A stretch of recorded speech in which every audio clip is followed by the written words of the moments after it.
The work has been done and the buzz is gone, baby, I'm on my way to you.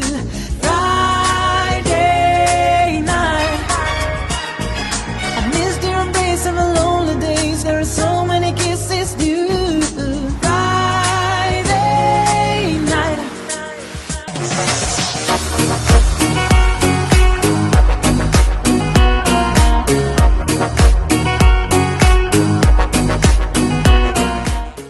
Welcome to Friday Night Fun. I am Inanna, and I am glad that you are here in the live chat. Please say hi and let us know you are here. I am grateful that you are spending this time with me. Please share with your friends. I am being shadow banned on YouTube, and I'm actually having a 7-day ban on Facebook for bullying my bullies. I am a proud bully of those who especially try to bully me, but those who try to deceive humanity and keep humans asleep. So, whatever. It does suck not being able to say anything for 7 days, but I have already lost multiple accounts, so I have kind of lost my filter, and I usually act pretty aggressive online, and I can act aggressively in person as well if need be, but I also have a more gentle and compassionate side to me. I'm not a one-sided being. I am very nurturing on the other hand and very compassionate. That's why I am vegan. So, those that would say that I am all bad are judging me unrighteously because I can be aggressive, but usually my aggression actually is in defending the innocence and the truth. So I don't see that as a bad thing. So, yeah, if you are defending your innocence, your own, your children, or the truth, I don't see aggression as a bad thing. Christ went into temples and flipped tables and set animals free and was this awesome rebel warrior leader, and that is the Christ that I aspire to be like. So, although I am not perfect, I do try to be better each day. Every day we make decisions, and we can either choose to be purifying ourselves and becoming better, or corrupting ourselves and staying in darkness. I always encourage everyone that listens to my words to purify themselves, and I am practicing what I preach. I have been doing more fasting recently. I'm really proud of myself, actually, because I didn't actually think that I would be able to fast so easily, but turns out that my soul really wants me to fast and help purify me in that manner. If you fast, it'll help you to detox your body, and on Wednesday at 3:33 p.m. PST, scratching up my shoes on the floor, okay. Wednesday at 3:33 p.m. PST, I am going to talk to you more about fasting and how you can cure yourself from various diseases. So I hope that you will join me then. I will not be surprised if they remove it for the medical misinformation of being able to tell humans how to truly heal themselves. This doesn't make them money. It doesn't go along with their mainstream agenda. So if they do give me a strike like they did on my old channel for medical misinformation, for telling you that you can heal yourself naturally without drinking pee, you can just heal yourself by consuming raw fruits and vegetables, living purely, cutting out toxins, and fasting. So if they decide to cut this channel, to give me a strike, whatever, we will start over again, won't we? And we will rebuild again. We will not let these dark forces that are set against us win. No matter how many times they knock us down, we're going to keep making new channels, new Facebook profiles to keep telling the truth, right? Hopefully you are with me in that. I don't plan on stopping speaking the truth and the powers that be know that. They know who of us are the quote-unquote problem children, as they are farming us like cattle. They know, we've been through this so many times before. The powers that be are ultimately controlled by Satan, and he knows us. He knows those souls that come into this realm to fight against him, and those of us who will not give up the fight no matter what. You can take us and kill us, and we're still going to stand our ground, even unto death, because we know that's honorable. That at the end of our days is something that we can be proud of.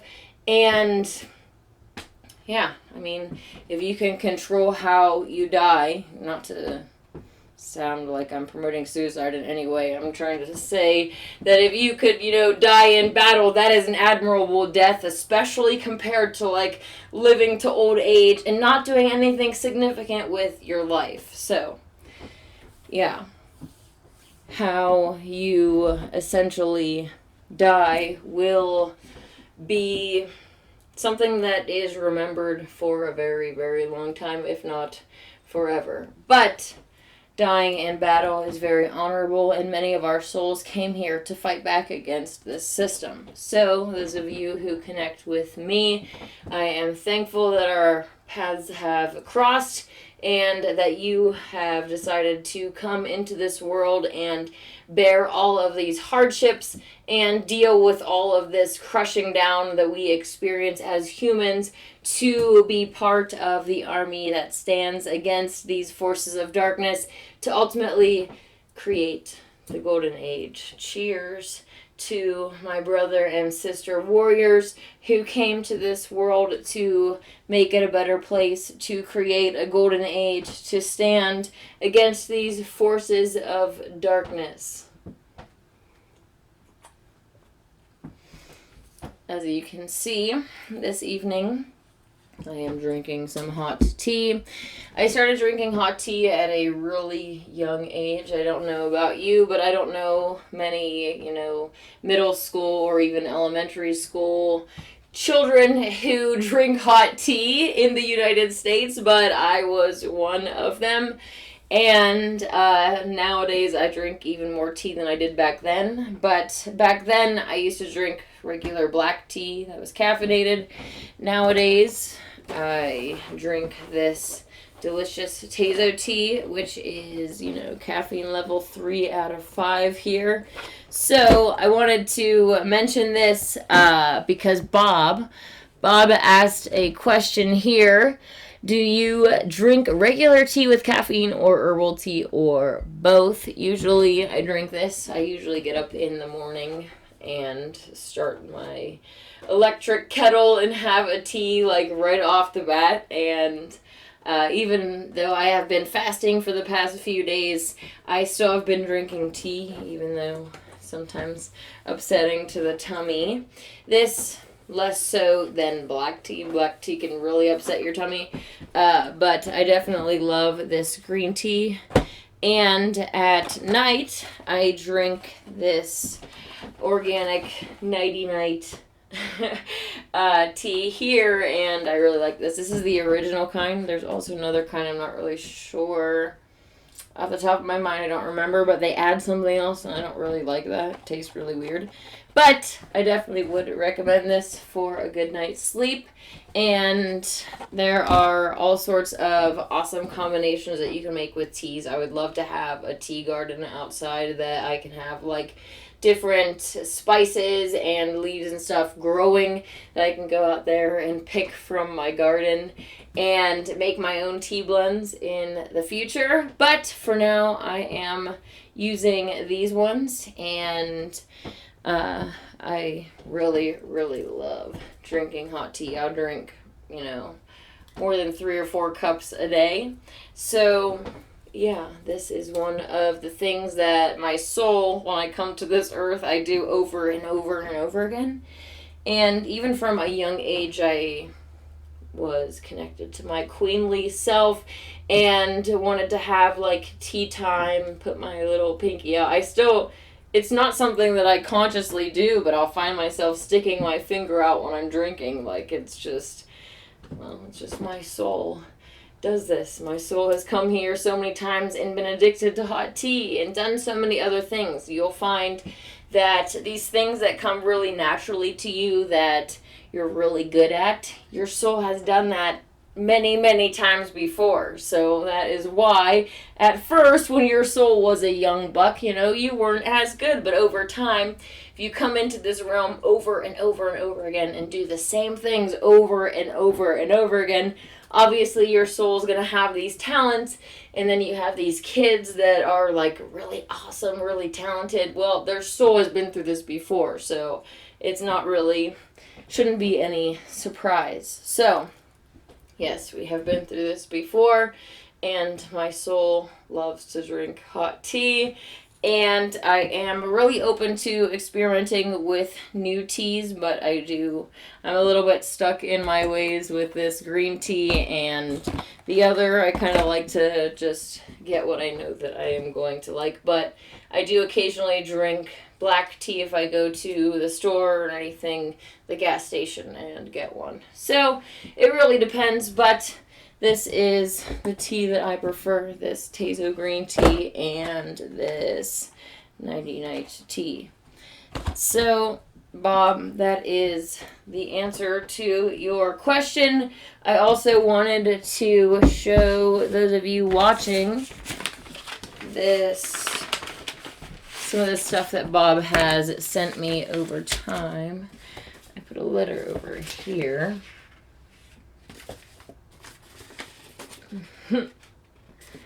Okay. Happy birthday, Inanna. I was hoping to be at Mount Shasta for the opportunity to present you with the enclosed items along with a partially large item that is only practical to be transported by car. Enclosed is my chock full DVD, which was once known as Bob's Annual Wisdom DVD for distribution around Christmas time, and this year I have been finding myself updating it every few months. In addition, you will find a USB thumb drive to complement the DVD, and there was extra capacity on the memory stick, so enjoy 2 movies, Jupiter Ascending, which was very good, and Oz the Great and Powerful, which I actually haven't watched yet. Maybe we could do that as a Friday night fun activity. And the complete dump of the music subdirectory on my main computer workstation. I really love music, so I am grateful for that. And Bob, I am grateful for all of the mail and gifts that you have sent me. Bob has sent me a few of these Canadian coins, which are really awesome. But also, Bob has sent some flat earth informational pamphlets here, and has spent a lot of money trying to promote to Flat Earth and get all of this information, telling people what links to go to and what channels to check out on YouTube, promoting Flat Earth. So, Bob, we do appreciate all of the effort and the money that you have put in to promote the truth of our reality, and I thank you for being my friend. And it was really nice to get to meet you at my previous full moon celebration. I hope that you will be able to come out to another one. That invitation is not only just for Bob, but for anyone. You don't have to bring gifts. Please don't feel obligated. I would rather you not, actually. But please come to my full moon celebrations in the summer. June 24th will be the first full moon celebration of the year, and also the Battle of Bunny Flats. So we will see what happens. In the past, pretty much all of my enemies have fled from battle, so I ended up just winning because no one showed up to fight. So we'll see how this next full moon celebration goes and the ones coming after that. But I would love to actually meet you in person. You can come up there and, spend the night on Mount Shasta, camp there for a weekend or a week, and get to experience a full moon celebration with live music by me and try my delicious vegan food. I bring up a huge buffet of food to, entice you to be vegan, to show you that the great things that you love to eat, during barbecues or anytime, really anything that you love now can be made in a vegan version. And I am promoting that ultimately because I want to save the innocents and because I want to promote purification. That is my soul's drive. When I look out into the world, I see all of this degeneracy and darkness, and it really bothers me at a soul level. Like, I want to clean the world and make it a positive place where good things are promoted rather than degeneracy and corruption. So that is my ultimate goal. That is why I do the things that I do. I'm trying to get from where we are now to a golden age. And even in the Bible, in Revelation, it talks about how these end times will be Satan's war against the saints, and after that he will be locked into the bottomless pit, and for 1,000 years we will experience a paradise on earth. So not only what I say, but also in the Bible and other ancient cultures even talk about golden ages and them coming in the future during these end times. So we have to prepare and last through the tribulation. We have to get our P's and Q's in order and make sure that we have the resources that we need to survive through the golden age, or through the tribulation, to make it into the golden age, where we can start that golden age and have a world that was designed for us, a paradise that provides all the things that we need freely, that humans can enjoy freely, can live free, and do ultimately what their soul came here to do. So I am really excited to connect with those of you, especially who are on that same path as me. For those of you who don't remember yet why your soul chose to come here, please lay off fluoride. They try to put it into everything so that you will be cut off from your spiritual self, so that you won't remember who you are or why you came here, so that you can ultimately become a corrupt clown. And I definitely encourage you to not be a corrupt clown and to know the truth, even if the truth is painful, even if it hurts, even if it might be embarrassing, just to accept the truth of our reality and realize the situation that we are in, so that we can act with wisdom. We can act accordingly once we know what is going on around us. They want to keep us blind, deaf, and dumb to everything so that we will just go along with their New World Order plan. And those of us who came here to stand against it will be crushed down and persecuted. So please, remembering why you came here, knowing like that before you came here, you knew you would be crushed down, but you still came here anyways. Keep that in mind. Keep that light at the end of the tunnel, so that no matter what happens to you, you keep that hope and you have the strength to ultimately carry on, no matter what is going around you, even if the world is falling to shambles.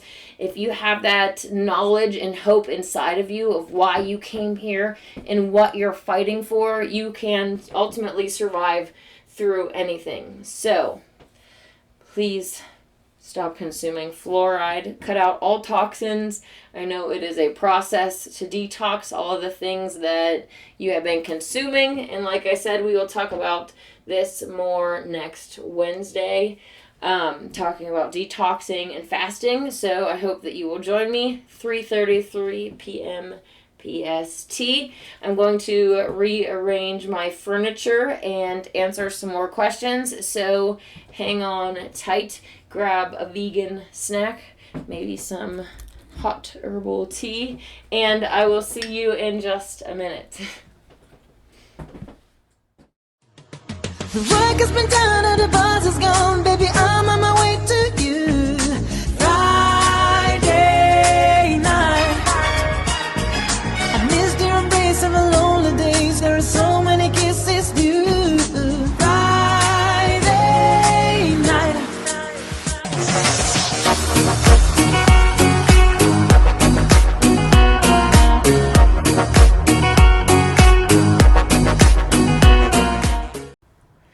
So the next question that I have from you, question number 2, is from Alan Garcia. Alan asked, what are the pictures behind you? Throughout the years, not only humans but other species have used these signs and symbols to stand for various meanings. Ultimately, the dove was created by God, so that symbol in itself isn't evil. It can be used for good or evil. Ultimately, what the symbol means and what its purpose is defined by the person using it. So for me, through my research of the dove, in different cultures, it represents purity and gentleness, devotion, beauty, and faith. That's something that I not only want to blossom within myself, but also to attract within me. I talk about the golden age of peace, prosperity, and the protection of innocence. This innocence and purity, purifying myself, purifying my others, my friends and family on Facebook, on YouTube, purifying those around me is very important. So this dove represents to me these very positive things, and mainly those that try to attack me based on these symbols. A lot of them are religious folk, and even in the Bible, which they claim to follow, in Luke 3:22, the Holy Spirit descended upon him. The Christ was being baptized in a bodily form as a dove. And a voice came out of heaven, "You are my son, the beloved. In you I am well pleased." So we see in the context of those that usually attack me that the dove is a purification, a Holy Spirit representation, and that is ultimately something that, even if you don't understand, why I do the things that I do, that is something that I hold as a virtue, purification, and seek to be more pure. That's why I am moving towards fasting and raw veganism and telling you to do the same, practicing what I preach.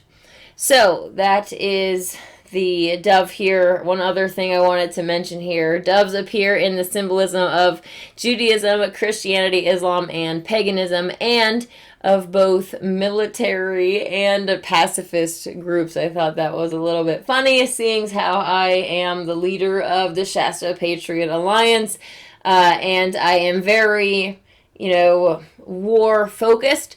Inanna has been known as goddess of love and war. We have been through this many times, and in this realm we experience this battle between good and bad, these forces of light and dark battling against each other, right? So we keep coming here for this battle, and over time you get good at it, right? So being a master of war, a goddess of war, isn't really a bad thing. What are you actually fighting for? That's what will determine if it is a good or bad thing. And me, I'm fighting for a golden age, for peace, prosperity, and the protection of innocence. So it's kind of funny, but I'm willing to go to war to have the peace that we are looking for the golden age, where we don't have these bankster wars that are being manipulated, humans against humans, and doing all that they can, the powers that be that are not human, to pit us against each other and get us to call ourselves so that they don't have to. If they can get us to kill each other off, then what bad karma are they going to have to face in the future? Because They didn't do any. They didn't actually kill each other. They didn't do it, you know?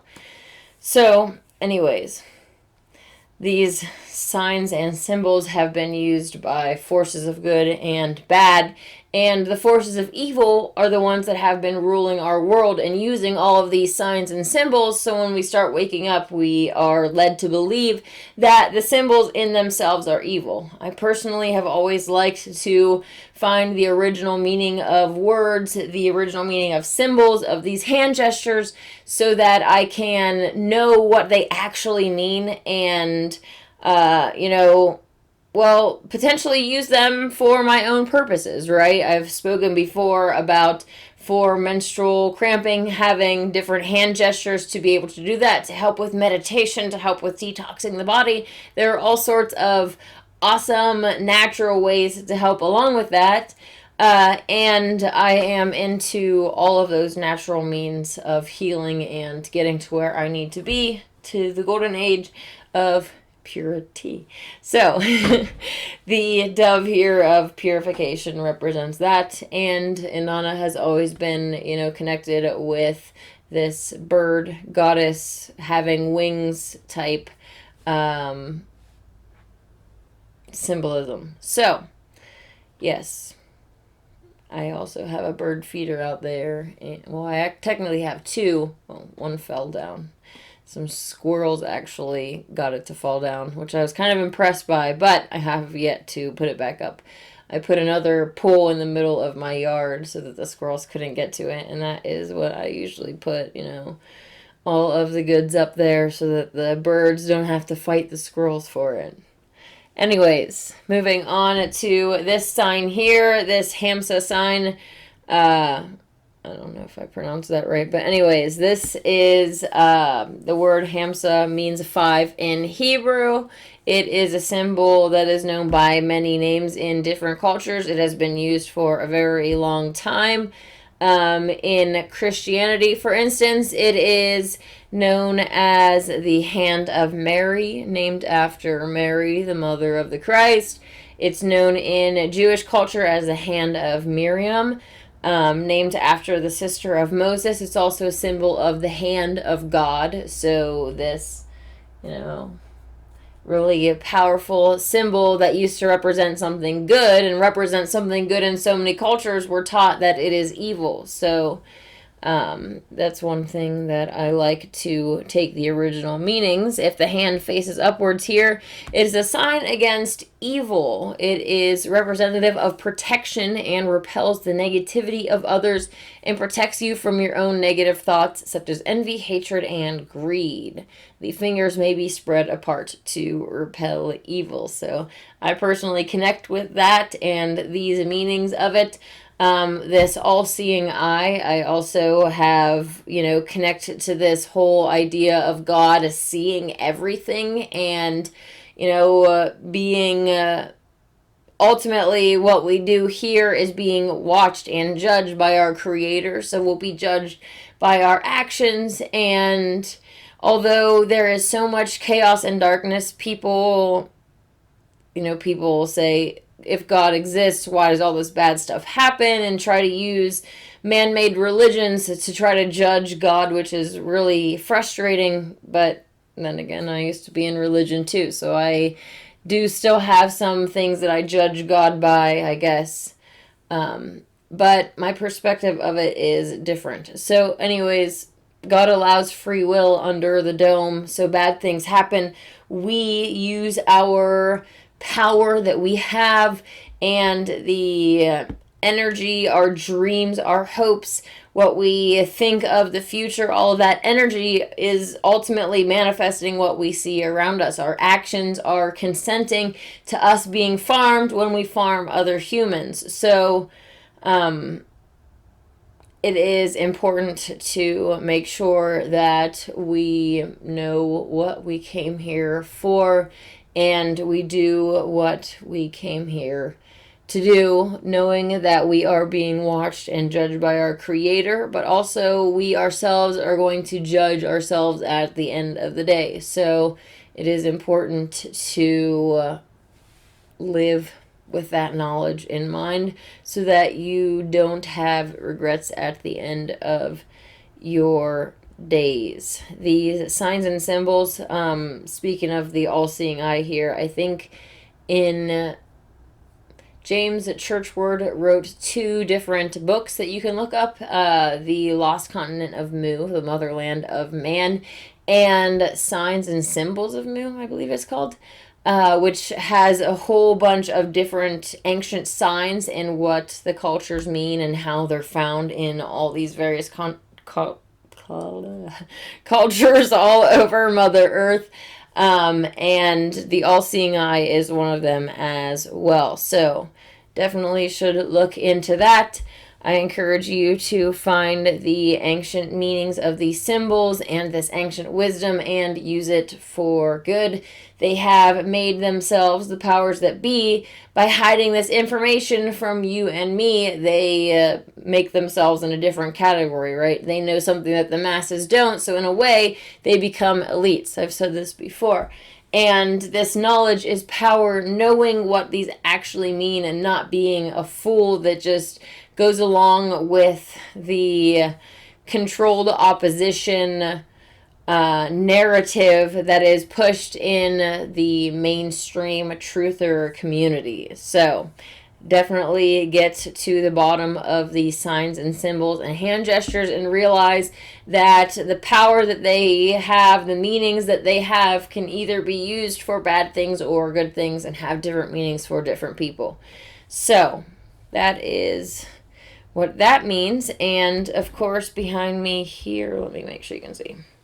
Here is the sigil of Inanna, and around this, here is the sigil of Inanna, and around here is Inanna in cuneiform, and this is the sigil that I first made to start to magically connect with myself. Inanna, that is my soul's name. No matter how many times we get reincarnated into this earth, your soul had a name. It had a sex when you were started as a soul, when you were created as a soul, when you came into existence then. So no matter how many times you've been named, no matter how many times you have come into this realm and been different species or whatever, your soul's name still stays the same. So my soul's name is Inanna, and connecting with my true self, my soul, is very important. So that has helped me do so, and obviously it's right behind my head. So it's kind of like, you know, in the line here, and sending out the energy, receiving the energy, whatever that I am looking for, which is to connect with my true self. So yes, remembering why you came here, connecting with your true self is really important, and I definitely encourage you to do that very same thing. So, Alan Garcia, that is what these symbols behind me mean. My third question here is from Akshar. Tell us your favorite / least favorite mythical, legendary, or historical figures. Well, as far as my least favorite goes, some names that come to mind: Gilgamesh. The Epic of Gilgamesh is a hit piece against Inanna, and Gilgamesh in the past has done a lot of evil, killing Inanna's best friend, her beloved wild bull of heaven. So there is obviously some very ill feelings between me and that character, as well as Dumuzi, who is cheating scum. But when we are talking about historical figures that most people are aware of, a lot of these heroes, quote unquote, that we are supposed to, support and cheer on, have been Satan's controlled opposition in disguise. Some of the names that come to mind: JFK, who was involved in the moon landing hoax Ronald Reagan was the one who was involved with signing the Vaccine Injury Act to protect vaccine companies from us. And the most recent one, dickless Donald Trump, a quasi-hero trying to give hope to the people and get them to not only cheer for their own depopulation when these quote-unquote elites, they say drain the swamp. The swamp that they're talking about, people, is all of us, okay? The goyim that they are farming. So when they say drain the swamp and they get you to say it too, you're cheering for yourself to get drained, okay? That's the joke. The joke on you. And Trump is the most recent of their quasi-heroes, but probably will not be the last, and I wouldn't be surprised if the New World Order Trump card came back onto the scenes. So, that is some of my least favorite.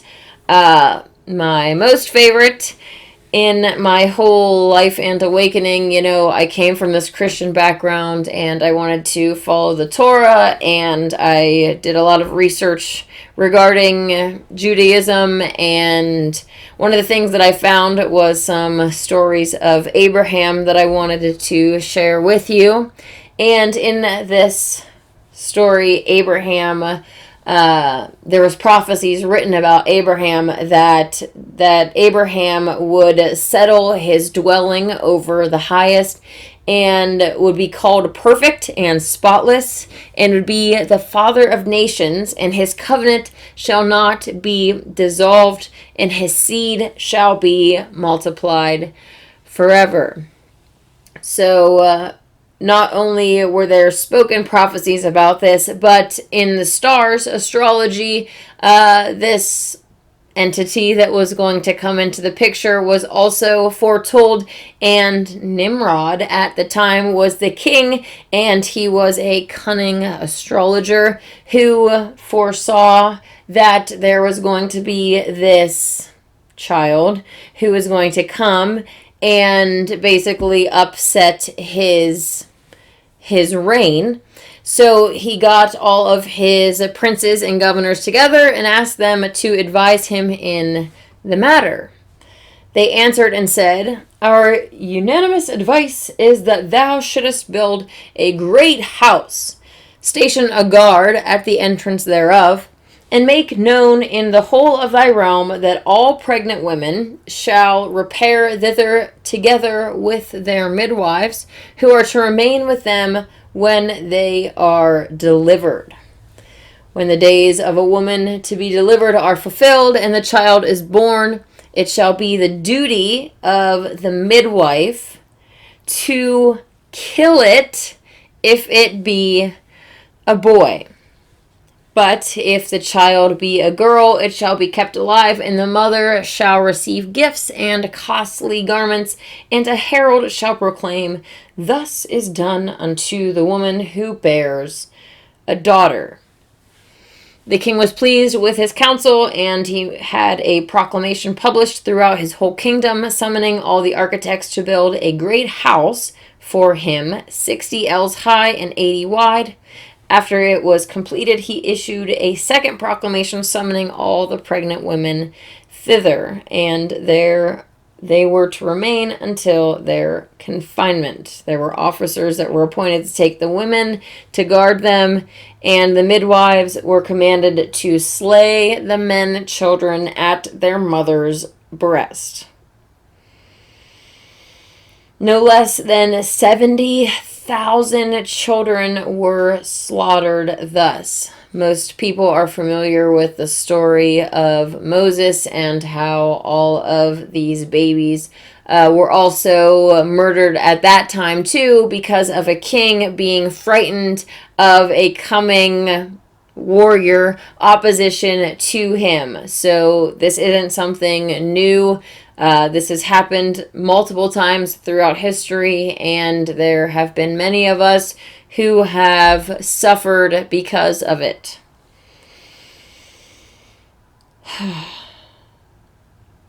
70,000 children, wow. Okay. So it was at this time that Terah, who was espoused to the mother of Abraham,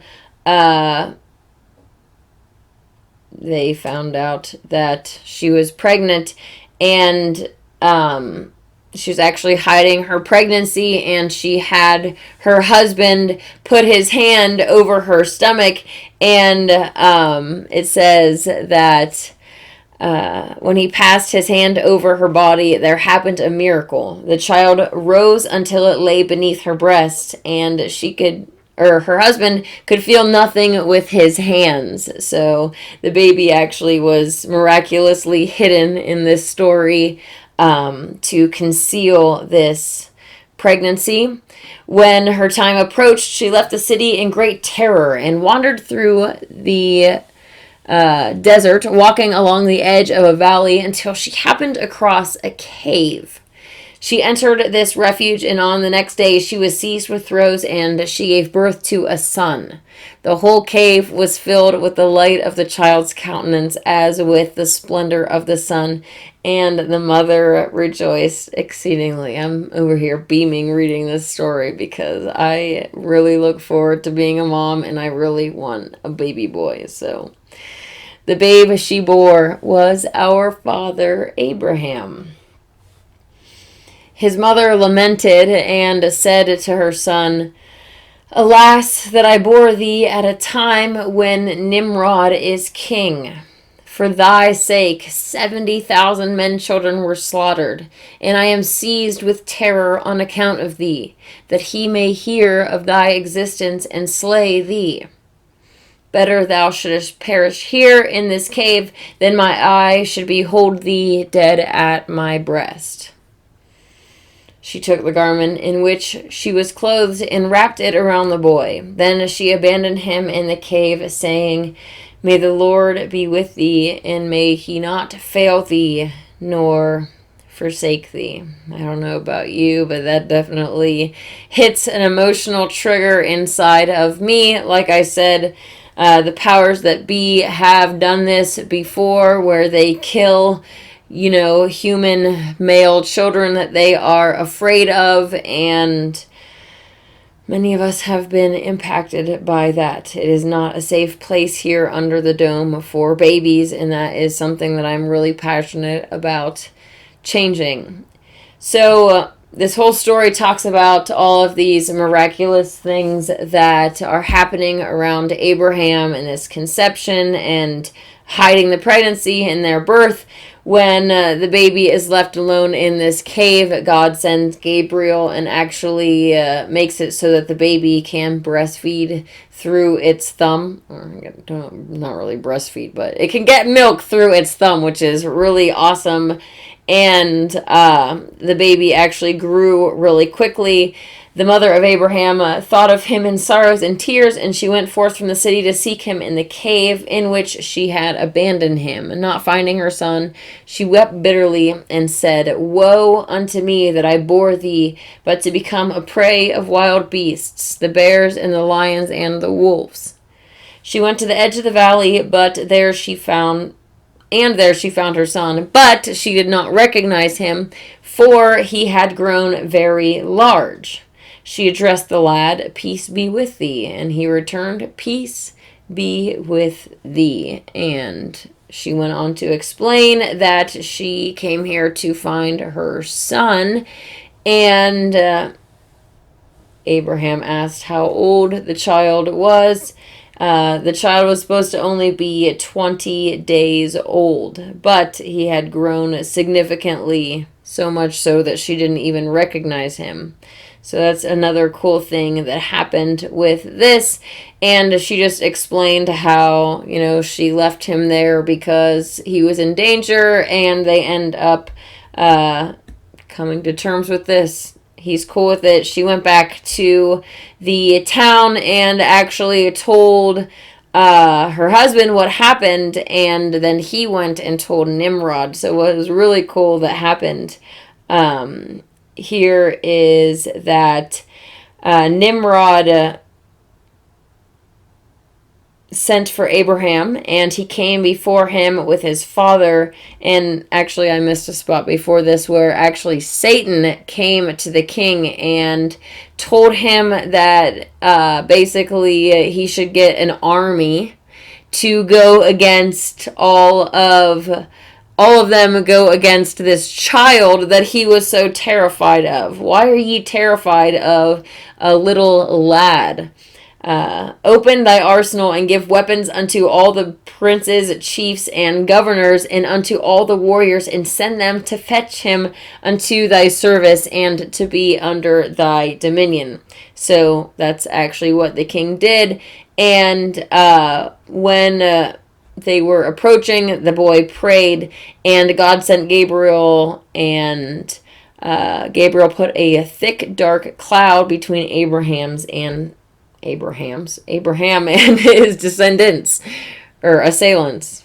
Okay, that's confusing. It says dismayed by the heavy clouds, they fled, returning to Nimrod, and basically said, we're not doing that anymore. So he has this army attack him as a child, coming for him. He gets scared. They go away. Nimrod calls for him, and he goes into this room with with Nimrod, and Abraham walked through the courtyard there with the princes and all of these army men around him, and marched right up past the magistrates and the dignitaries until he reached the royal throne, upon which he seized hold, shaking it and crying out with a loud voice, O Nimrod, thou contemptible wretch, that deniest the essence of faith, that deniest the living and immutable God, and Abraham his servant, the trusted steward of his house. Acknowledge him and repeat after me the words, the eternal God is the only one, and there is none beside him. He is incorporeal, living, ever existing. He slumbers not and sleeps not. Who hath created the world that men might believe in him, and confess also concerning me, and say that I am the servant of God and the trusted steward of his house. While Abraham proclaimed this with a loud voice, the idols fell upon their faces, and with them also King Nimrod. This is a child doing this, okay? So this story is so inspiring to me, that this child knows his purpose so much that he is standing against armies. He's marching up to the king in the midst of all of these people that have set out to kill him, shaking the king's throne like that. I would be so proud if that was my kid, like just beaming ear to ear. I am, and it's not even my kid. Okay, so while Abraham proclaimed it, everyone fell down. For a space of 2 hours and a half, the king lay lifeless, and when his soul returned upon him, he spoke and said, Is it thy voice, O Abraham, or the voice of thy God? And Abraham answered and said, This voice is the voice of the least of all creatures, called into existence by God. Thereupon Nimrod said, Verily, the God of Abraham is a great and powerful God, the King of all kings. And he commanded Abraham's dad to take his son and get out of there. So obviously we know the mainstream story of Abraham. He later goes on to be the father of these nations. And so, yeah, that story really inspired me, seeing a child be that courageous and knowing that, you know, I have that same courage inside of me to stand against these forces of darkness.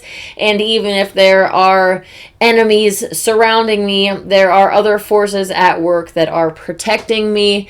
And yeah, I definitely hold on to hope that there are other forces protecting me, and that even the Mother, who is conscious, Mother Earth, this whole realm that we are existing in, all of this physical matter is ultimately powered by the Mother's soul, and the Mother wants to be a paradise. So I'm aligning myself with what she wants. So ultimately, I have her backing me, rooting for me as well, wanting to be the best version of herself possible, which is a Garden of Eden paradise. There are obviously different myths from all around. And when we say myths, a lot of people will think that they're not true because of the word myth, but most, if not all, of these things actually are true things that happened, but the powers that be want to disconnect us from our true history and to teach us a bunch of nonsense.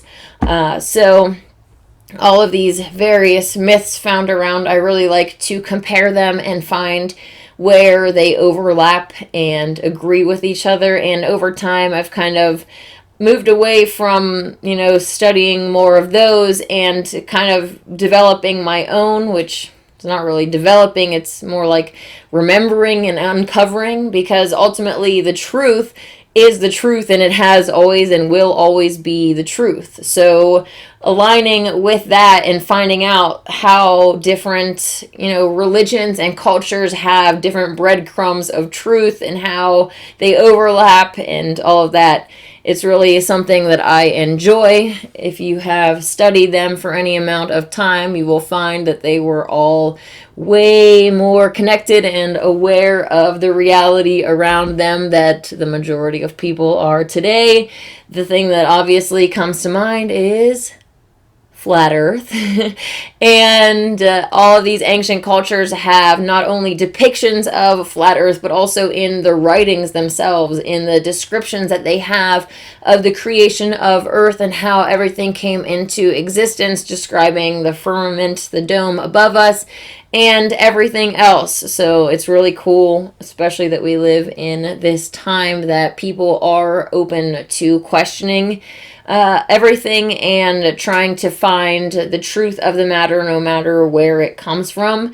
I myself, no matter where the truth is, whether if it's in the Bible or in this scroll or in this religion or that, it's the truth. So whoever said it, it doesn't matter. The truth is the truth, no matter the messenger. So yeah, that's one thing that I really like to look into, and I would love to hear your response to this, what your favorite or least favorite mythical, legendary, or historical figures are. The next question that I have here is from Alan Garcia. What are the crystals or rocks that you wear?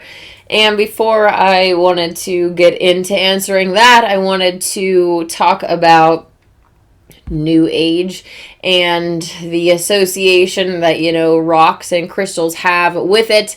First, when you go and try to look up a definition of a concrete set of what New Age is, it's just a conglomeration of a bunch of different spiritual, mystical beliefs. Basically, whatever doesn't go along with mainstream religion and what is presented in church is labeled New Age, and it's all labeled evil and demonic.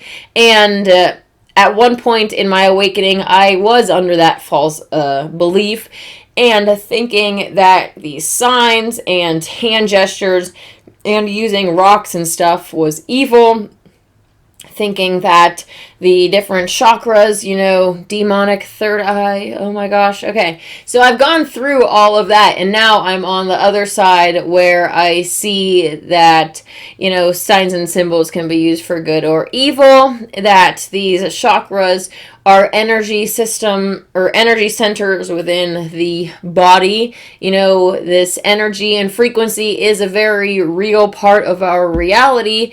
And the more that I study, the more that it confirms that these are real. So ultimately, I said that to not only talk about New Age, but talk about the question at hand, the crystals and rocks that I wear. They are strategically located for the chakras that I want to impact with them. So these earrings that I wear here, lapis lazuli, and if you can imagine kind of like a force field almost around the rocks, impacting all of the chakras within it, right? So that is what the earrings are. This one here that I normally wear on my neck, as you can see, my neck is very flat, There is no Adam's apple. Some idiots, well, they're not really idiots, they're clever deceivers, inverts, tried to falsely accuse me of using this to cover up an Adam's apple, and you can clearly see that there is none there. Even before I started wearing this, I've had dozens and dozens of videos without it, so they're just speaking out of complete, well, it's not ignorance. I have to make sure that I say it right because I don't want to be a clown. They know full well what they are doing. They're just trying to say these things to impact other humans, to get you to believe their lies, and ultimately turn against the one who is trying to purify you and make a golden age for humans and animals and the other species of Mother Earth. So, anyways, I often wear, I guess not really often. I really like to wear this, so I don't really often make videos without it. But I have made videos without it, and the purpose of this, ultimately, lapis lazuli. I have quite a few pieces of this, but this lapis lazuli here, I put it into this choker to go right over my third chakra, my throat chakra here. And the principles associated with lapis lazuli, I wanted to read from this site. Encourages self-awareness, allows self-expression, and reveals inner truth, providing qualities of honesty, compassion, and morality to the personality. It stimulates objectivity, clarity, and encourages creativity. It assists to confront and speak one's truth and inspires confidence. So literally, I'm putting that type of energy. I'm not only trying to have that coming out of me, but I want to attract that to myself in the most obvious place, to put something with these, qualities of honesty and compassion, speaking the inner truth. Put it on your throat chakra. Your throat chakra is the center of communication, emotional, and creativity center. So putting something that you want to manifest on it, you see, this is like Magic 101. This is the property that you want to manifest. You put it right over where you want to manifest it, and that is it. So, moving on, this is Tektite, which I use to connect to the feminine divine. It is from the heavens above, and each Tektite that comes to earth with a purpose, just like you. And, well, this one came here so that she can be on me, on display.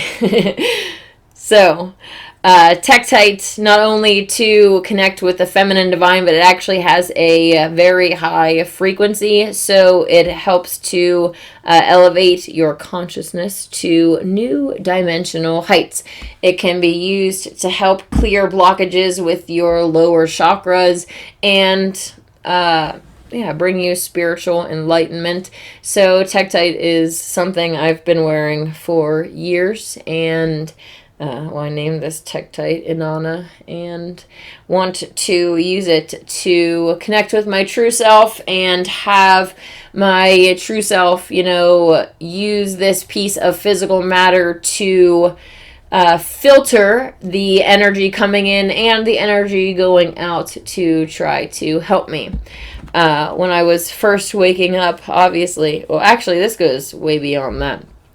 When I was even in middle school, I really had this drawing, this pulling to witchcraft, essentially, and using what was being used for evil for good, healing. That's what I wanted to do. I've always wanted to heal people.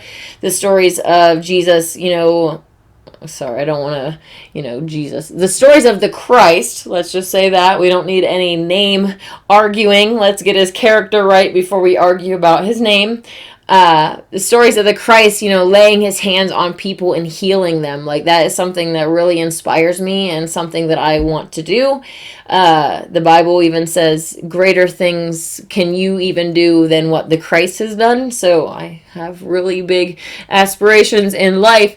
But the whole concept of laying your hands on someone and healing them, well, that's Reiki. So when you come to have more of an open mind and not see these things as quote unquote new age and evil, you have this understanding of that Christ was a Reiki master and he knew how to use different herbs and rocks and stones or whatever you want to call it to heal people. And back in the day, before the great pharmaceutical industry that we have, which has saved so many lives. In case you don't know, I'm being so sarcastic right now.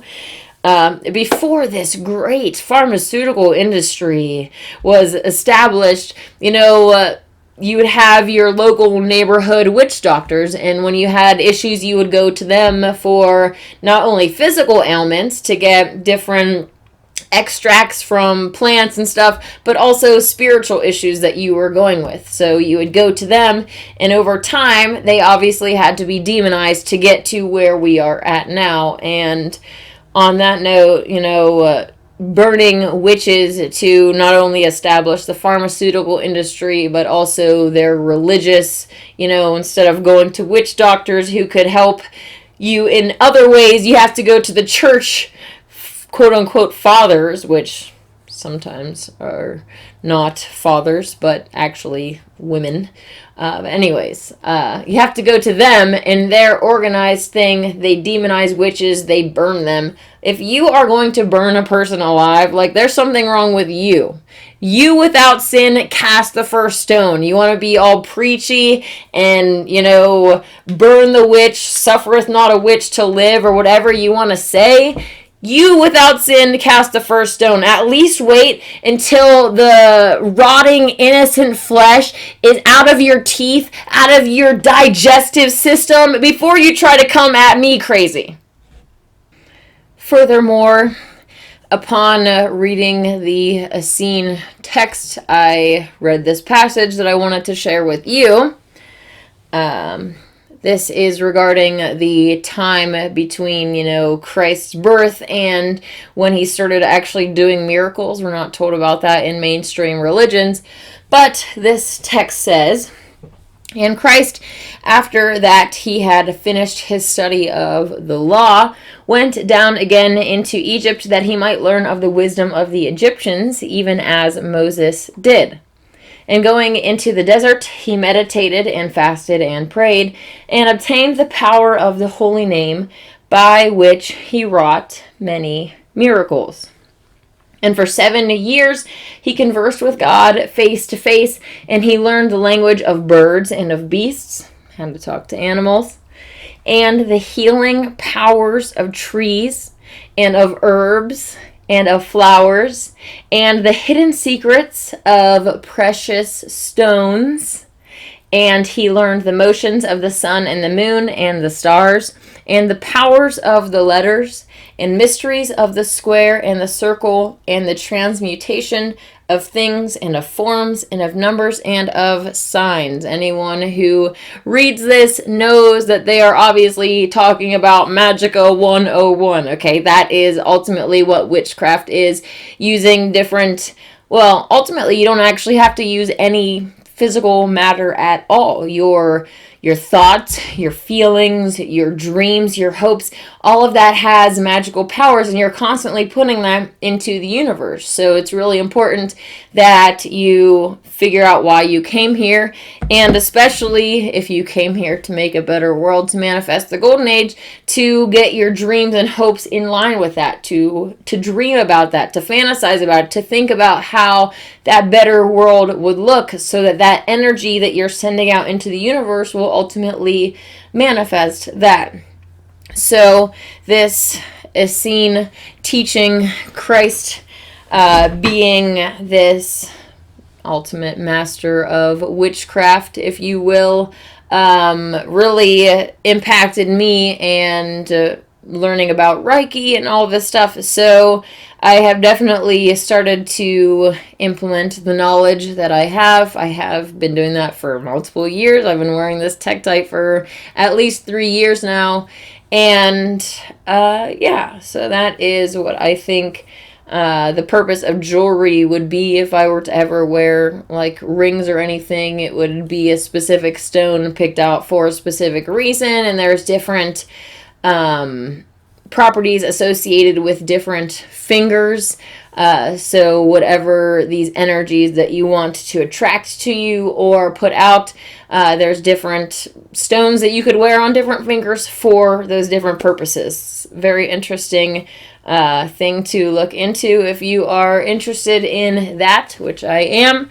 But yeah, that is why I wear the crystals and rocks that I wear. I actually have this other lapis lazuli here, and I think it'd be really nice as a crown going right here in the future. So until then, I will hold on to it and just stick with this. And check out one more time my beautiful female. Whoops, just threw that rock. Okay. My beautiful female neck. The last question I have this evening is from Akshar. Who inspired and who shocked you the most? As far as the shocking thing goes, I don't feel like anyone really has ever like shocked me finding out that they were ultimately a Satanist. Like, I've always known that God and Satan were real and that Satan was running this world. So finding out that the ones that were ultimately in charge, the puppets at the top, finding out that they are Satanists and non-human and all of this stuff really didn't shock me much. So we've also been through this a lot before, and going through this awakening process, the more that you go through it, for a lot of us, the quicker that you become at it, and the more things that come to you quicker, and all of that. So it was really easy for me to accept the fact that they were all inverted losers. I remember pretty much I woke up to flat earth, and the next thing that I dove right into was like, human hybrids, these reptilians, and the inverted ones. I remember my boyfriend at the time was just getting bombarded with all of this. And actually, thinking of him, it must have been really overwhelming because I, accepted flat earth right away. And then it was like everything else right at the same time, transvestigation and, saying, oh, all of these heroes that you love on TV are inverted. So it was definitely a lot for him to take in, but I was like really excited about it. I'm like, give me more truth. So as far as shocking goes, not much. But as far as who inspired me, I would definitely have to point to the Essene Christ. I grew up in church and going to a Christian home and all of that, and the teachings of the Christ in the Bible are awesome. But the Essene Christ teachings are the ones that actually changed my life. And the scripture passage here that I wanted to share with you is, verily I say unto you, they who partake of benefits which are gotten by wronging one of God's creatures cannot be righteous, nor can they touch holy things or teach the mysteries of the kingdom, whose hands are stained with blood, or whose mouths are defiled with flesh. God giveth the grains and the fruits of the earth for food, and for righteous man truly there is no other lawful sustenance for the body. I don't know about you, but that really changed my life. I know that hearing something like that can come off and make innocent eaters very defensive, but if you look inside yourself and really contemplate your actions, you know that these words are true.